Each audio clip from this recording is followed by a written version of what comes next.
So it is August, and it's plenty hot up here on the roof, and President Trump is at his summer home in New Jersey, but he's hardly kicking back. Tonight, he is upping the ante against Turkey and Russia and Iran, a triumvirate that is bonding over mutual and despised U.S. sanctions against all of them. The president announcing that he will double steel and aluminum tariffs on Turkey. Earlier this week, the president issued what he called the most biting sanctions ever imposed against Iran. And now Fox News has confirmed that Iran has test-fired a ballistic missile or short-range ship missile for the first time this year. Meanwhile, President Trump imposed sanctions against Russia over the chemical weapons attack in London on a spy and his daughter. Those new sanctions met with fury from Prime Minister Medvedev, who issued this threat today. If something like a ban on bank operations or currency use follows, it will amount to a declaration of economic war, and it will warrant a response with economic means, political means, and if necessary, other means. Our American friends should understand that. If necessary, other means, he says. Here now to break all this down for us, General Jack Keane, chairman of the Institute for the Study of War, and Fox News senior strategic analyst. General, always good to see you. Thank you. Yeah, good to see you, Martha. Welcome to Washington. Thank you. Great to be here. Let's kind of go around the horn here on what's going. First of all, with Iran, with the firing of this missile and the mobilization in exercises that they say they moved up to the summer time frame because of these sanctions. They usually do it in the fall. What do you take from that? Well, clearly, Iran is trying to send a message to the Trump team here based on the sanctions they're imposing. They fired a missile 2 to 3 weeks after the inauguration, test-fired ballistic missiles. Trump came right out, sanctioned them, and said malign behavior again is going to be worse coming from the United States. We're not going to put up with this. And they haven't done anything like that since. They're doing it now because they're pretty much under our boot when it comes to the sanctions we're imposing on them. They are significant in terms of taking them out of the dollar financial market. Implication, it may spread to the international market as well, and then shutting down gold, precious metals, aluminum, steel, graphite, coal, automobiles, a long list of things. And next, coming November is when we go after oil and the energy sector, and that is going to be very imposing on the Iranians. Their economy is already in the tank. It is struggling severely. And the real is their currency. It is almost close to being valueless. And black market is the way of doing business in Iran. So the pressure is on them. And come November, it'll be on them like it's never been before. So if they're backed into a corner and you look at the Strait of Hormuz, is that an option for them to block that? If they block the Strait of Hormuz, we will take out literally all their military on the Strait of Hormuz.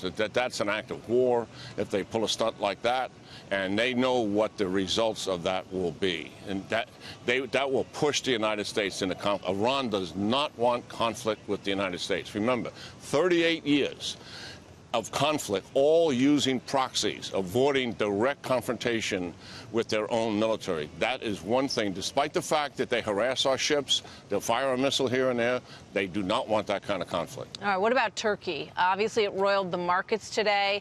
Their economy is under tremendous pressure, and Erdogan lashing out, making phone calls to Putin. We know that Secretary Pompeo also spoke to his counterpart in Russia today. A lot of tensions there. Yeah, Turkey's facing a political and a financial crisis. The political crisis really goes back to the coup of 2016, when Erdogan nearly was toppled, and not a single NATO nation, to include the United States, provided any moral support. Nobody spoke in his favor because he's moving that regime to an authoritarian regime, moving it away from democracy. And as a result of that, he came out and he said, I want the leader who was the catalyst for this coup, who resides in the United States, a guy by the name of Fethullah Gulen, to be removed. He lives in Pennsylvania. We said no. He arrested a U.S. citizen who resides in Turkey, and that's now the famous Pastor Bronson. Tragic that he is in prison. He's now under house arrest. And this dispute has really broiled over, and that is why the tariffs on aluminum steel are being issued by the Trump administration at a time when Turkey is in a financial crisis with the lira, their currency, being significantly devalued against the dollar, and inflation is spiraling up out of control. So they could significantly diffuse this situation if they sent Pastor Brunson back? Yeah. Do you think they will? The political dispute eases dramatically. I think this these sanctions that they're imposing on Turkey are going to hurt them at a time when they're in financial crisis. And they've got banks that are affected in Turkey because they've been loaning money to Turkey for years, and they're tied up in this. So it's going to impact in Europe as well. There'll be a little bit of a contagion here, not a massive one like what happened in Greece. So it's got implications. More pressure be on Erdogan. The most of the pressure, I think, is going to come from his people, to be frank about it, because they're every single day it's getting worse. Absolutely, and Iran may be the same situation. And perhaps that's what we are not inciting, but sort of creating an environment that puts the pressure and the encouragement in some regard on the people of Turkey and the people of Iran. But what about the connection between Turkey and Russia? And, you know, do they see an alliance there that's could potentially be dangerous for us? Yeah, we're frustrated with them this is over Syria. And the reality is that the Turks' argument with us is we're supporting the Syrian Kurds, who was the main ground force guided by Special Operations Force from the United States to defeat ISIS in their caliphate in eastern Turkey. They look at Syrian Kurds as terrorists in their mind. They're tied to they are connected to a terrorist organization that's trying to topple the regime and carve out Kurdistan inside of Turkey and Syria. But they're loosely tied to them.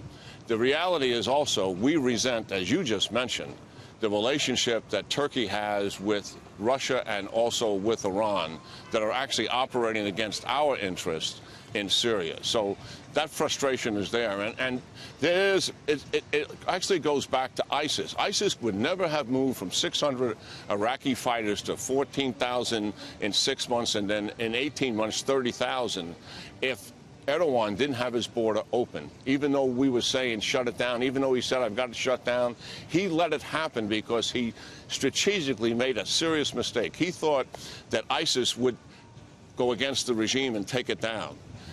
He didn't understand. ISIS was interested in its own geography, which was east in Iraq and south in Saudi Arabia.